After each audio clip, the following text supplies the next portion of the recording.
অনেকে আমাদেরকে প্রশ্ন করে যে হুজুর আমি 5 ওয়াক্ত নামাজ পড়ি, ইয়াং ছেলেরা, আমি ইয়াংদের কথা বুঝি, ইয়াংরা আমার কথা বুঝে, আমি নিজেই তো ইয়াং, বুঝতে তো হবেই।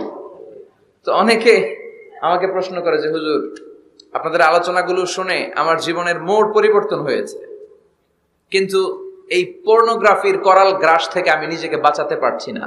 আমি নামাজও পড়ি, আবার অশ্লীল ভিডিও দেখি। আমি সকালে তওবা করে বিকেলে দেখি, বিকেলে তওবা করে সকালে দেখি। এরকম সমস্যা আমার অনেক যুবক ভাইদের আছে না নাই? তোমাদের যাদের এই সমস্যা তাদের মোবাইলের ওয়েলকামিং নোটে তুমি লিখে রাখবে আল্লাহ ইজ ওয়াচিং মি, মানে আল্লাহ আমায় দেখছেন।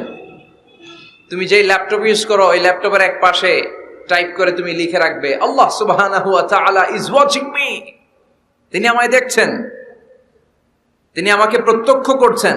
পৃথিবীর কেউ দেখে না, দরজা বন্ধ করে, লাইট অফ করে, জানালার পর্দা নামিয়ে দিয়ে একা একা লুকিয়ে লুকিয়ে অশ্লীল ভিডিও আমি দেখছি, কেউ দেখে না, দেখে কে? আল্লাহ। এজন্য আল্লাহর ভয়টা মুমিনের অন্তরে সব সময় থাকা চাই। আল্লাহর ভয় যদি কোনো মুমিনের অন্তরে থাকে, সে মুমিন কখনো পথ ভুলে যায় না।